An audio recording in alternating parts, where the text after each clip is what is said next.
tout le monde, j'espère que vous allez bien. Je vous retrouve aujourd'hui au milieu d'un lit de livres. Vous pouvez pas le voir mais littéralement je suis entourée de livres parce que aujourd'hui je vais vous parler de ma palle pour le mois de la fantaisie. Et comme à chaque fois, je suis très optimiste sur le nombre de livres que je pourrais lire en un mois. Si vous connaissez pas le challenge du mois de la fantaisie, c'est un challenge de lecture qui se déroule au mois de mai et qui a été créé par Steph de la chaîne Pikity Booking. Donc avec plusieurs catégories de lecture, mais toutes doivent être des lectures fantasy. Cette année, elle nous a vraiment fait un petit programme qui a l'air très bien. Et donc j'ai prévu beaucoup de lectures. Si j'arrive à en faire la moitié, on va dire, je serai contente, ce sera déjà bien. Avant de commencer, je voulais juste vous dire qu'avec Amélie de la chaîne de Poudlard à Anima, on a décidé de profiter du challenge pour se relire tous les Pierre Bottero. Ouais, tous les Pierre Bottero qui sont de la fantasy, parce qu'il y en a fait en dehors de ça, mais on va se concentrer sur ces sagas fantasy, donc Ewilan, Elana, l'autre et tout ça.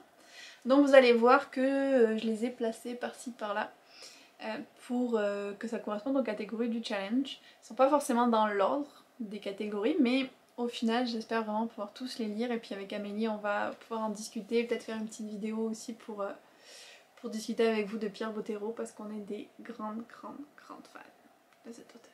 Voilà, donc sans plus tarder, c'est parti pour les catégories. Donc le premier menu c'est Bien au chaud dans notre monde. Avec la première sous-catégorie, nous avons appris. Donc un livre qui parle d'apprentissage, d'école, de formation. J'en ai pris deux pour cette catégorie. J'ai le 6e tome de L'Atelier des Sorciers, qui est un manga qui est quand même assez populaire, je pense, en ce moment.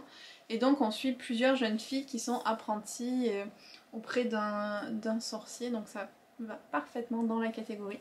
C'est un manga, ça se lira vite. J'ai aussi pris le premier des Pierre Bottero d'une longue série, Les âmes croisées, qui est en fait le dernier qu'il a écrit. Je l'ai lu une seule fois celui-là, et c'était il y a longtemps. Je me souviens pas exactement de quoi ça parle, mais je sais qu'il y a une histoire d'école, de formation, de devoir choisir qu'est-ce qu'on veut devenir, donc je trouvais que ça correspondait bien à cette catégorie-là aussi. La deuxième sous-catégorie, c'est nous avons vécu de longues aventures, donc une saga. Ça en fantasy, c'est quand même très simple de trouver un livre qui est issu d'une saga. Et ceux que j'ai choisis sont un petit peu longs, on va dire. Alors, j'ai d'abord, c'est ma coutume à chaque fois au mois de la fantaisie, j'essaye de lire un des tomes de La Voix des Rois de Brandon Sanderson.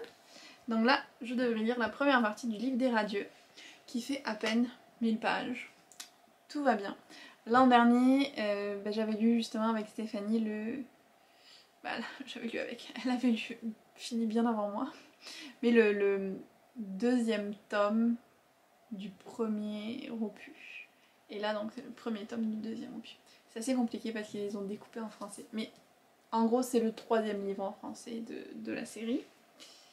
J'ai aussi, en continuant avec les très longues sagas fantasy, le 3e tome de La Roue du Temps de Robert Jordan que j'ai prévu lire. Pareil, j'essaye de les lire petit à petit, mais j'avance pas très vite. Mais ils sont très bien, c'est juste qu'ils sont longs, donc c'est un peu décourageant. Et on continue avec les Pierre Bottero. Là j'ai pris les 3 tomes des mondes d'Ewilan, donc La Forêt des Captifs, L'Œil d'Otolep et Les Tentacules du Mal. Donc pareil, c'est une trilogie mais qui fait partie d'une longue saga aussi si on compte La Quête d'Ewilan, la trilogie des Marchands, tout ça qui sont quand même reliés. Donc voilà, j'aurai ces 3 là à lire aussi. Après nous avons rencontré des gens exceptionnels, donc des livres avec de la magie, de la sorcellerie. Et pour ça, j'ai pris les 2 derniers tomes de The Ancient Magus Bride que je n'ai pas encore lus. Donc là on est avec l'apprenti d'un magicien qui elle aussi a des points magiques, donc magie à 100%. Et j'ai aussi The Poison Heart qui lui va sortir en juin je pense, et qui parle d'une jeune fille qui a des pouvoirs comme de faire pousser les plantes. En gros elle a un pouvoir relié aux plantes et elle va se retrouver embarquée dans des vieux secrets de famille et des gens qui veulent un peu s'emparer de certains pouvoirs avec des malédictions, tout ça. Donc pareil, 100% magie et sorcière. Ensuite, on a la dernière sous-catégorie de ce menu qui est nous avons découvert que nous avions un destin. Donc un livre avec un élu, une quête. Est-ce que vous voyez lesquels je vais choisir pour cette catégorie? La quête des Willan, bien sûr. Alors j'ai pas le tout premier tome. Je l'ai prêté à une amie, il faudrait que je le récupère. Mais voilà, j'ai prévu de lire les 3 tomes de la quête des Willan. Clairement, ça va parfaitement pour cette catégorie. Et donc on va commencer avec ça, avec Amélie. Ça va être des premiers livres de Botero qu'on a prévu de lire. Normalement, on a prévu de lire les 3 premières semaines du challenge. J'espère vraiment pouvoir le faire. Donc j'ai juste prévu cela pour cette catégorie, mais c'est déjà pas mal. Ensuite, si on passe au deuxième menu, nous traversons la forêt et commençons le périple. Donc là, c'est un livre avec des voyages. Ce que disait Steph, c'était aussi peut-être des livres qui parlent d'autres cultures en fantasy, donc qui font vraiment voyager dans un autre univers complètement. Alors là, encore une fois, j'en ai pas mal. Ouh là là, ça va tomber. Donc, j'en ai un que je l'ai mis là, mais c'est pour faire joli parce que je pense vraiment pas que j'aurai le temps de le lire à ce moment-là. On verra. C'est The City of Brass, donc la cité de laiton. Il va sortir en français, je pense, dans quelques semaines, quelque chose comme ça. Oui, il est déjà sorti. Bref. En tout cas, il s'en vient en français. Honnêtement, je sais même pas de quoi il parle, c'est juste qu'il m'a été tellement recommandé par des amis et des gens qui... Souvent, les livres qu'ils aiment, je les aime bien, que voilà, je l'ai ajouté à ma palle. Je sais juste que c'est de la fantasy. Ensuite, j'ai... Bon, ils sont un peu en bazar, je les ai pas repliés. Désolée pour ça. Mais c'est les Fushigi Yuki, la légende de Genbu. Donc ça aussi, c'est des mangas. Et je les ai depuis très longtemps. En fait, j'avais lu les 4 premiers. J'avais commandé ensuite le 5, 6, 7, 8. Mais c'est mes grands-parents qui les avaient reçus. Et je sais pas ce qui s'est passé, mais je les retrouvais plus. Et puis par hasard, je les ai retrouvés l'an dernier. Donc je pense 5 ou 6 ans après. Donc voilà, je me suis dit, bon bah c'est l'occasion de les relire. Donc là aussi on est dans un univers fantasy où il y a clairement du voyage parce que c'est une personne de plus ou moins notre monde qui va se retrouver plongée dans un monde fantasy avec de la magie de toutes sortes. Donc j'avais adoré les 4 premiers quand je les avais lus. Je suis curieuse de voir si j'aimerais tout autant maintenant. Comment ça s'accumuler là les livres. J'ai ensuite 2 livres de Roshani Shokshi. J'ai A Crown of Wishes que je me traîne depuis ma palle du Cold Winter Challenge, je pense. C'est catastrophique. Et donc là on explore un peu des mythes en mode 1001 nuits avec des djinns, tout ça, mais je vous en ai déjà parlé dans plein de vidéos donc je vais pas m'attarder là-dessus. J'espère juste que cette fois-ci je vais vraiment réussir à le lire. Et j'ai aussi donc Arusha and the End of Time qui là c'est une de ces sagas jeunesse. J'ai acheté je pense les 2 premiers. J'ai même pas lu le premier mais je sais que je vais aimer avec cette autrice, j'ai totalement confiance. Et là on explore aussi un petit peu des mythes de la mythologie hindoue. Donc il me fait super envie mais je suis vraiment pas sûre que j'aurai le temps de le lire pour ce challenge là. Mais on va voir, on garde espoir. Et le dernier que j'ai c'est Les Poisons de Cathars d'Audrey Alouette. Une autrice que j'ai découvert à Magic Charlie et que j'ai beaucoup aimé donc j'avais envie de tester autre chose d'elle. Et donc là on est dans la ville de Cathars, donc dans un autre monde, en voyage, et où en fait c'est une ville prison où il y a des morts tout le temps. Sauf que là il va y avoir la possibilité qu'un démon soit libéré s'il y a trop d'âmes dans la ville et donc déclencher une apocalypse. Et il y a quelqu'un qui va essayer de l'empêcher bien sûr. Donc ça avait l'air vraiment original et très sympa. Il n'est pas super gros en plus. Bon, il fait quand même 400 et quelques pages, mais il me fait très envie. Donc si j'arrive à le caser entre d'autres lectures du challenge, je serais vraiment contente. Ensuite on a À la rencontre des autres. Donc ça c'est des livres avec le petit peuple, les fées. J'ai prévu 2 livres, enfin plutôt 2 séries pour ça. La première c'est une BD, La Sentinelle du Petit Peuple. Je ne l'ai pas encore reçue mais je devrais la recevoir avant la fin du mois de mai, donc ça devrait être bon pour la lire pour le challenge. Et l'autre, sans surprise, c'est encore du Pierre Bottero. Et cette fois les Zelana. Pour ceux qui ont lu les livres, vous savez que dans le premier tome, Elana, qui est toute petite fille, est recueillie par un peuple d'êtres qui ressemble justement au petit peuple, à des lutins ou quelque chose comme ça, je sais plus le nom qu'ils ont dans le livre, mais en tout cas c'est définitivement un petit peuple.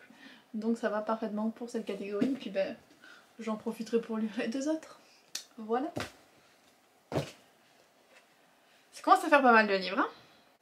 Donc ensuite on a une partie à cloche-pied, lance-toi un défi.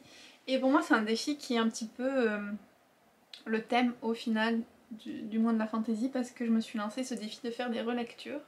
Donc il y a déjà tous les Pierre Bottero qui rentrent là-dedans. Mais en plus de ça il y a deux autres livres que... Rude. Donc il y a deux autres livres que j'aimerais vraiment relire. Le Fléau des Rois de Jen Lyons, que j'avais lu en anglais quand il est sorti.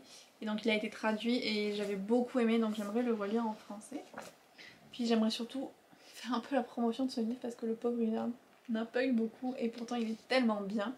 Donc ce sera l'occasion de vous en parler aussi. Et l'autre c'est Crescent City de Sarah J. Maas.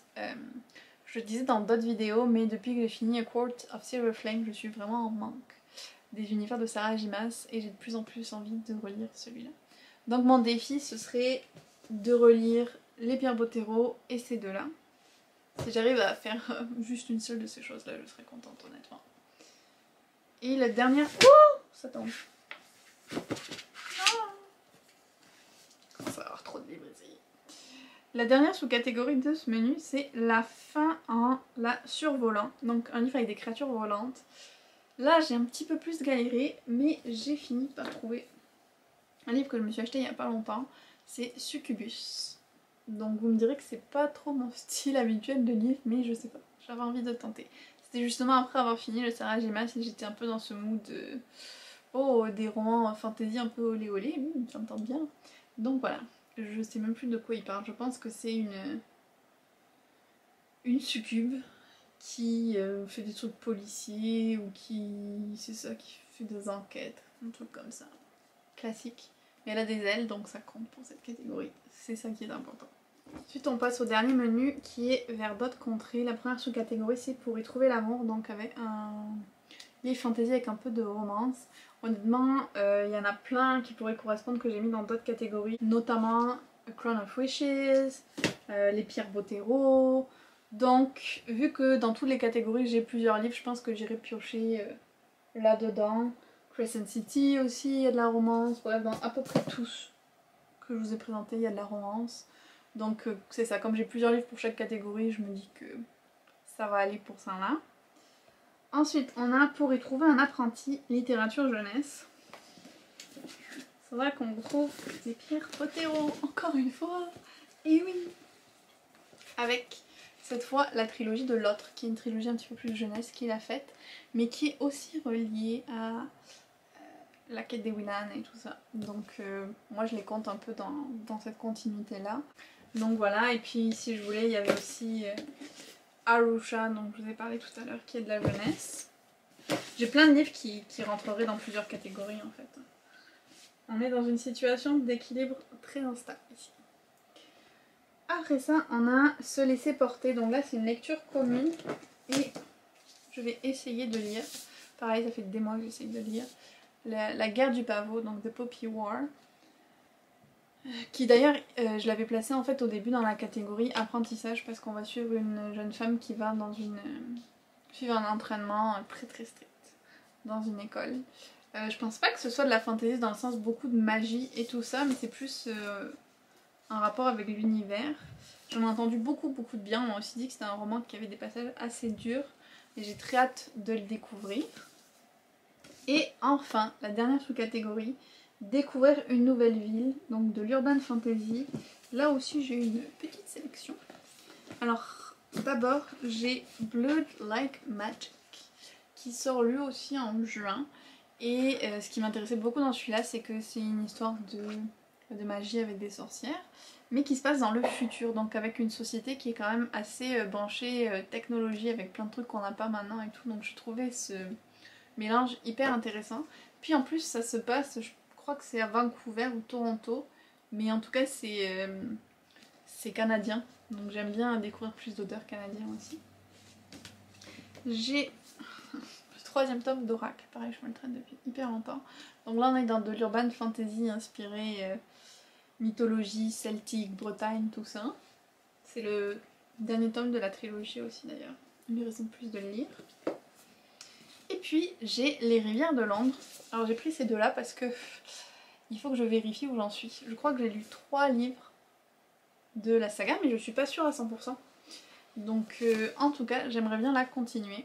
C'est une saga que j'ai découvert il y a pas mal d'années en français sur une unité secrète de la police à Londres qui résout tout ce qui est enquête paranormale, surnaturelle et avec un côté créature fantasy, fantastique de Londres très développé. Par exemple, les rivières de Londres sont vraiment des dieux et des divinités et tout. Donc j'avais trouvé ça super bon. Et je pense que ça fait au moins 2 ans que j'ai pas continué la série, donc j'aimerais bien en profiter pour reprendre. Donc voilà pour ma très petite palle du challenge du mois de la fantasy.